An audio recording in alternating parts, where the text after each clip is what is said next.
अस्सलाम वालेकुम dear friends, उम्मीद है आप सब खैरियत से होंगे। हमारा आज का जो टॉपिक है वो है trust act 1882।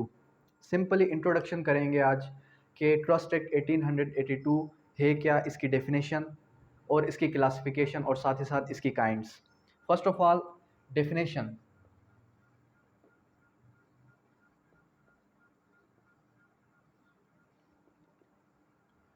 Trust means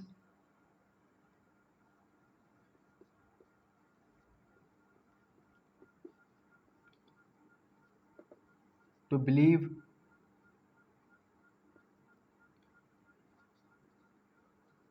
someone. Trust मतलब कि किसी पर एतमाद रखना, किसी पर एतमाद कर कर कोई चीज़ उसको देना। लेकिन जो हमारे पास ट्रस्ट एक्ट 1882 है वो हमें क्या बताता है कि trust means to believe someone with regards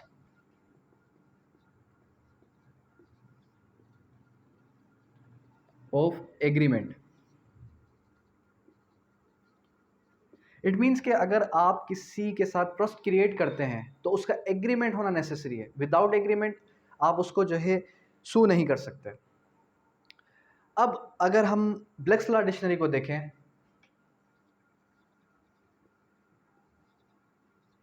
तो ब्लैक्स लॉ क्या कहता है? ब्लैक्स लॉ हमें ये कहता है कि ट्रस्ट एक deals with breach of trust. Trust एक deals with breach of trust, with breach of trust, agreement or contract, agreement और कॉन्ट्रैक्ट। अगर आपका एग्रीमेंट या कॉन्ट्रैक्ट नहीं होगा तो आप उसको सू नहीं कर सकते जिसके साथ आपने ट्रस्ट क्रिएट किया है। अब हम बात करते हैं पार्टीज कि कौन कौन सी पार्टीज हैं during the creation of trust. सबसे पहले एक वो शख्स जो ट्रस्ट क्रिएट करता है उसको कहते हैं ट्रस्टर, और सेकेंडली वो शख्स जिसके to whom property is given on trust, जिसको आप ट्रस्ट पर प्रॉपर्टी देते हैं उसको कहते हैं ट्रस्टी,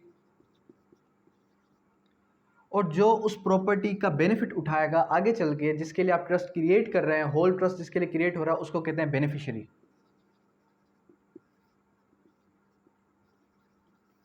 और जो ट्रस्ट प्रॉपर्टी है, ट्रस्ट प्रॉपर्टी मीन्स कि जिस प्रॉपर्टी के ऊपर ट्रस्ट क्रिएट किया जा रहा है।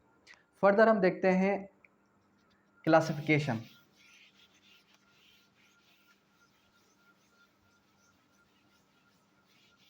अब अगर क्लासिफिकेशन की बात की जाए काइंड्स ऑफ ट्रस्ट की, तो trust can be classified in 4 categories.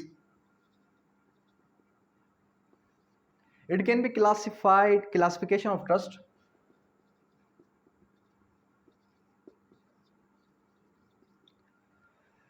classification of trust according to the nature of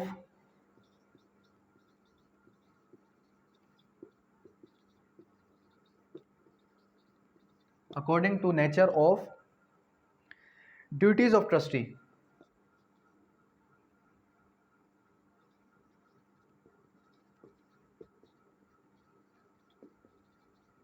कि जो भी ट्रस्ट क्रिएट होगा वो according to the nature of duties of trustee होगा, फर्स्ट। उसके बाद सेकेंडली हमारे पास है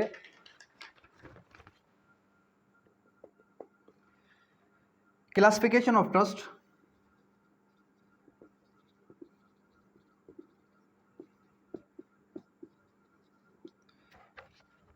according to their objects.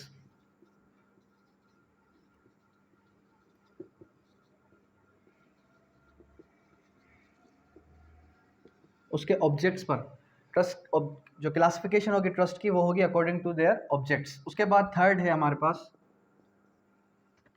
Classification of trust according to mode of their creation.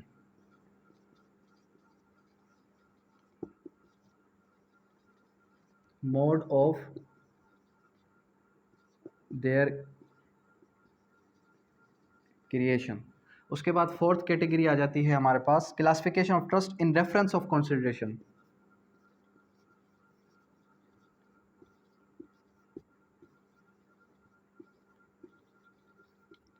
In reference of consideration.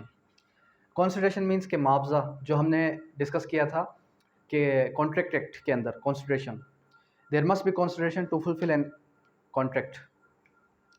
अब ये क्लासिफिकेशन, ये जो है काइंड्स है किसकी, ट्रस्ट की। अगर हम फर्दर इसको क्लासीफाई करें तो जो मेन हमारे पास है वो कौन सी, एक है हमारे पास पब्लिक ट्रस्ट, एक है हमारे पास प्राइवेट ट्रस्ट। इन दोनों में क्या डिफरेंस है, एक है पब्लिक ट्रस्ट और एक है हमारे पास private.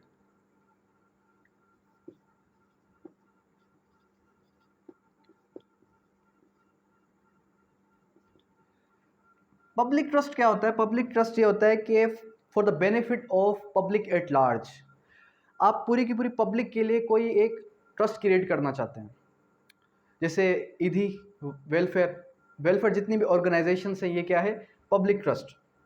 Private trust only depends upon an for an individual, particularly एक इंडिविजुअल शख्स के लिए अगर आप ट्रस्ट क्रिएट कर रहे हैं उसको कहा जाएगा प्राइवेट ट्रस्ट। और पब्लिक ट्रस्ट मीन्स जहां पर पब्लिक एट लार्ज इन्वॉल्व हो, यानी कि आप पूरी की पूरी पब्लिक के लिए अगर कोई ट्रस्ट क्रिएट कर रहे हैं तो उसको कहा जाएगा पब्लिक ट्रस्ट।